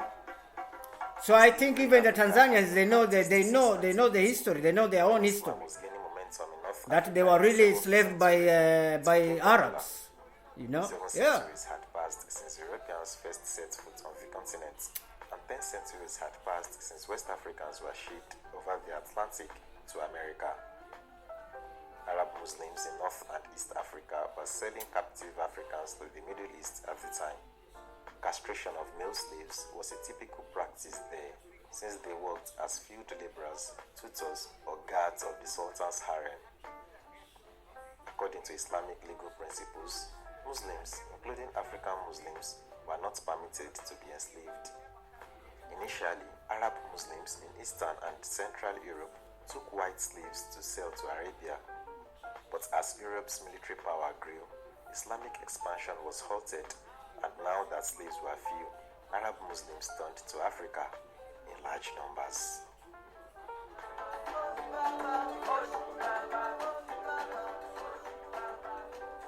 Slavery has been practiced in almost all cultures. This was also true in Africa prior to the arrival of the colonizers. So now we have learned here. It's only remained 4 minutes. So we already know that the Arab people, they slave also the most of East Africa trade slave. You know where I come from, and the Arabs, they really do many bad things there. And so I'm gonna jump now to another video, and that video is the joining Africa together now. For all those things we have seen here, the history, the scramble of Africa, the Arab trade. Now we are in a time where now Africa has to join itself. So let's see this video of join Africa Union.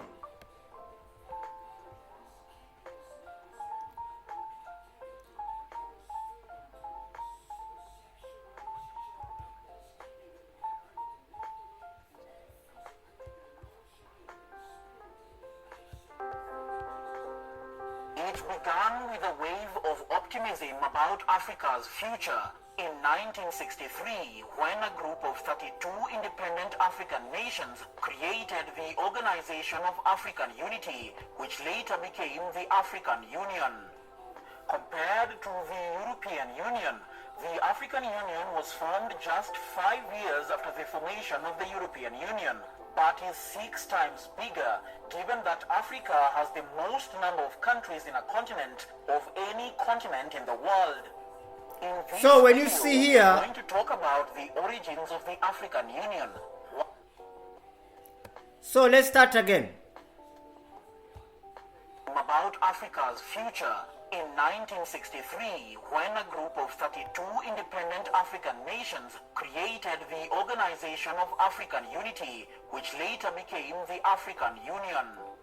Compared to the European Union, So when you see here, the Organization of African Unity was in 1963, and the European Union community started in 1957.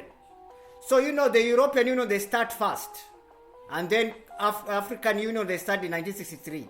But the coming together in Europe was 1957. Yeah. African Union was formed just 5 years after the formation of the European Union, but is 6 times bigger, given that Africa has the most number of countries. So when you see the European Union, it is with 44 countries in Europe. 44 countries in Europe that they are making European unions. Africa makes I think 54 countries, and in Asia I think 58 countries. In North America is 23 countries. In South America is 12 countries. They are uniting. Europe united 44 countries.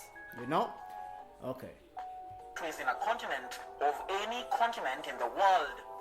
In this video, we are going to talk about the origins of the African Union, what it does, whether it is effective, and what its future might hold.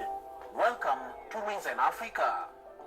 Member states of the African Union cover almost the entirety of continental Africa and several offshore islands, except for several territories held by Spain like Ceuta, Melilla, and Peño de Vélez de la Gomera. In addition, European countries have dependencies among African islands, such as France in Mayotte, Reunion, and scattered islands in the Indian Ocean, Portugal with the Azores, Madeira and the Savage Islands, and the United Kingdom with St. Helena, Ascension, and Tristan and Cunha. The official languages of the African Union are Arabic, English, French, Portuguese, Spanish, Swahili, and any other African language. Its promise was to bring Africans together and propel the continent towards peaceful coexistence, eradication of all forms of colonialism, economic growth, and cooperation. Unite we must was one of the rallying calls made by Ghana's Kwame Nkrumah to his peers during the first ever conference of the African Union in Addis Ababa. This decade is the decade of African independence. Forward then to independence. To independence now. Tomorrow, the United States of Africa. Without necessarily sacrificing our sovereignties, big or small, we can, here and now, forge a political union based on defense, foreign affairs, and So as you see here, Kwame Nkrumah, he was a leader in Ghana, I think. And he said, without necessary sacrificing our sovereign rights, big or small, we can here and now forge a political union based on defense, foreign affairs and diplomacy, and a common citizenship, an African currency, an African monetary zone, and an African central bank. So, you know, this is the beginning of uniting Africa, which they are going on till today. Diplomacy and a common citizenship, an African currency, an African monetary zone, and an African central bank.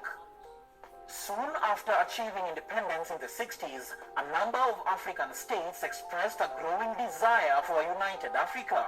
Not everyone was agreed on how this unity could be achieved, however, and two factions emerged in this respect. First, the Casablanca bloc, led by Kwame Nkrumah of Ghana, wanted a federation of all African countries into one federal unit like the United States of America. Aside from Ghana, it also comprised Algeria, Guinea, Morocco, Egypt, Mali, and Libya. Second was the Monrovian bloc, led by Leopold Senghor of Senegal, felt that unity should be achieved gradually through economic cooperation. It did not support the notion of a political federation. Its other members were Nigeria, Liberia, Ethiopia, and most of the former French colonies.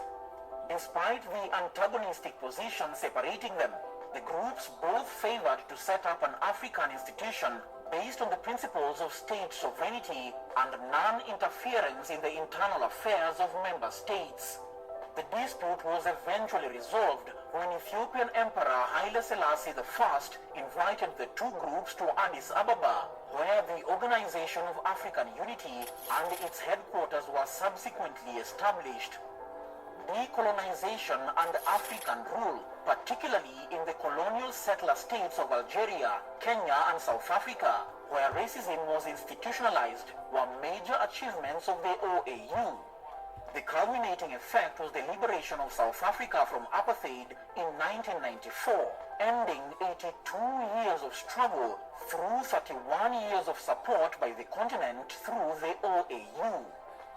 The solid opposition to white minority rule and colonialism is undoubtedly the OAU's greatest achievement. It succeeded in mobilizing African and world opinion against colonialists in the last Portuguese colonies of Angola, Mozambique, Guinea-Bissau, and Sao Tome and Principe, and against settler states of Namibia, South Africa, and Zimbabwe. The organization was, however, viewed critically for failing to address many of the continent's issues, mainly the policy of non-interference in the affairs of member states severely limited the effectiveness of the body. The organization expressed little or no solidarity with Africans facing challenges from their own governments, and never recognized the legitimacy of African struggles against African tyrants. Often dubbed the Dictators Club, it gained a reputation for being a mere talking shop. It struggled to enforce its decisions, and its lack of an armed force made military intervention exceedingly difficult. Civil wars in Nigeria, Angola, and Rwanda continued unabated for years, and the OAU could do nothing to stop them. In the year 2000, in a move spearheaded by Libyan leader Muammar Gaddafi, it was proposed that the Organization of African Unity be replaced by a new body, the African Union. Its structure is loosely modeled on that of the European Union. The African Union was to be more economic in nature, similar to its counterpart in Europe, and would contain a central bank, a court of justice, a human rights court, an all-Africa parliament, and by 2023, an African economic community with a common currency called the Afro. After a transition period, The African Union replaced the OAU in July 2002 with 51 member states. The AU came equipped with stronger administrative mechanism, greater powers of intervention, and an armed force equipped for humanitarian intervention. It is made up of both political and administrative bodies. The leadership consists of a chairperson, where leaders who hold office rotate on an annual basis. The Assembly, which comprises heads of state of member countries, who meet at least once a year. It is the AU's main decision-making body. Members of the Assembly are also tasked with electing the AU chairperson. The Executive Council. This comprises foreign ministers of member states who advise Assembly members. And finally, the Commission. This is the administrative branch comprising 10 commissioners who hold individual portfolios. The Commission implements AU policies and coordinates the body's activities and meetings. The AU set about distancing itself from OAU by often suspending countries where coups take place and readmitting them when they return to constitutional rule. To this end, it set up a Peace and Security Council in 2004. The Council may intervene in conflicts, replacing the old OAU principle of non-interference with one of non-indifference. South Sudan became the 54th member state when it became the world's youngest nation in 2011. For over 30 years, the only African country that was a United Nations member but not a member of the African Union was Morocco, which withdrew from the OAU in 1984 after the body granted membership to the Saharan Arab Democratic Republic set up by the independence movement in the disputed territory of Western Sahara. It became the 55th country in the Union. Morocco was later readmitted in the AU in 2007. The African Union, however, came under sharp criticism over its failure to act over the civil war in Libya and its silent demeanor when Gaddafi was removed from power by Western nations. Africa has come a long way since the formation of what became the AU. It has created many useful decision-making structures that have contributed to the prevention, management, and resolution of conflicts in Africa. The AU has, however, been less successful in connecting its activities and programs to many ordinary Africans, like providing common public goods and services valued by commoners in Africa, giving voice to the majority of young people in the continent, promoting intra-Africa trade, good governance and financial independence of the African continent, as well as struggled to address the expressed material needs and concerns of ordinary Africans. A major problem confronting the African Union is resources. It has been reported that 5 of the continent's most prosperous countries, Algeria, Egypt, Libya, Nigeria, and South Africa, used to cover 70% of the budget. China paid for the new AU headquarters in Addis Ababa at a cost of $200 million, prompting some concern among African observers that China is trying to buy influence in the AU as it extends its economic presence on the continent. China was put under a microscope after it came out that it had been spying on African Union meetings for more than 5 years, gaining access to confidential information.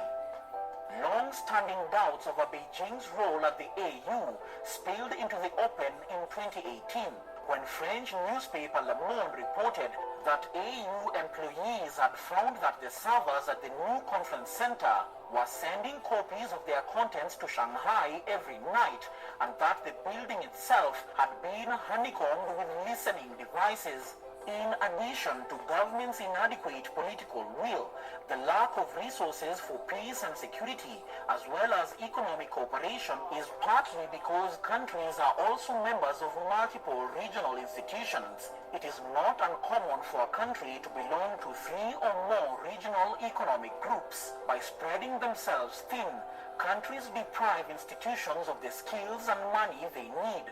This raises the question of how strongly committed African leaders are to economic and political integration. The AU was founded with the longer-term goal of total political union, and most African leaders say they support the idea in principle. But some countries, normally led by South Africa and Ethiopia, have fiercely contested discussions of the possibility and say that it would infringe on their sovereignty. Compared to the OAU years, Africa undoubtedly has registered some commendable progress under the African Union. Although the financial problems are something to keep an eye on, the African Union has shown good progress and is going in the right direction. I'd like to profoundly thank our great supporters on Patreon, whose generous contributions allow us to keep expanding and creating more high-quality content. So as you see, there is more videos. I'm going to do the next video of the history of Africa. I'm gonna continue. The next video is coming. So I'm gonna stop from here. And I hope the people gonna see my video. They'll give me likes and thumbs up, and even subscribe my YouTube channel.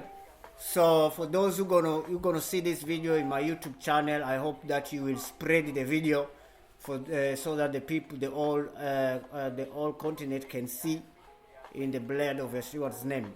I'm Abel Combo. I'm Christian. I love God, and God loved me, I know, and He sent His Son, Yeshua Messiah, to die for my sin and resurrect from the third day.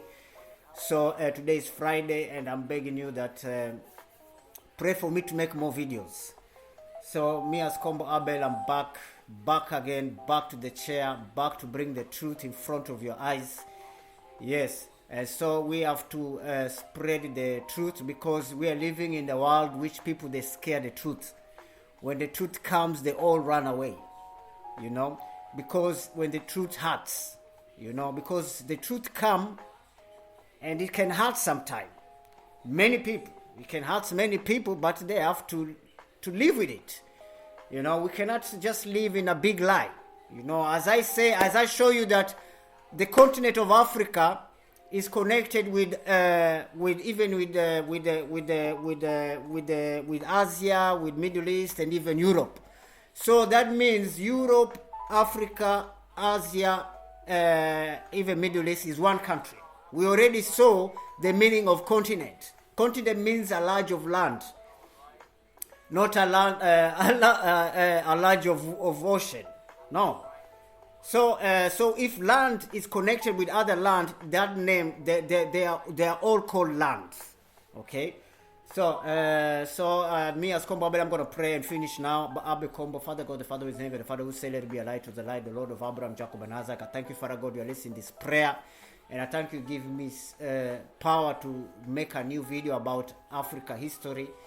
And I'm begging you that you will protect my life here in Switzerland. Protect even Switzerland, protect the people who are living all in Switzerland, protect all African in Switzerland, all Ausländer, even the Swiss people, protect them. The good ones, the bad ones, you punish them. In the blood of Yeshua's name, amen. So I'm going to stop here, and I have to finish with the prayer, because without God, there is no Africa, there is no Europe, there is no Asia, there is no land. Because God is the one who created this world. So we are living in this world. We have this world, there is too much his stories inside here. There are good people and there are very bad people also in this planet. There is even racism in the planet. There is hateful. There is national. There is hateful of another countries. It's all about all this hate. So the love in the planet is broken in pieces, and we are stepping it in our feet. We are stepping the love of this world. We are stepping in. We are stepping on it.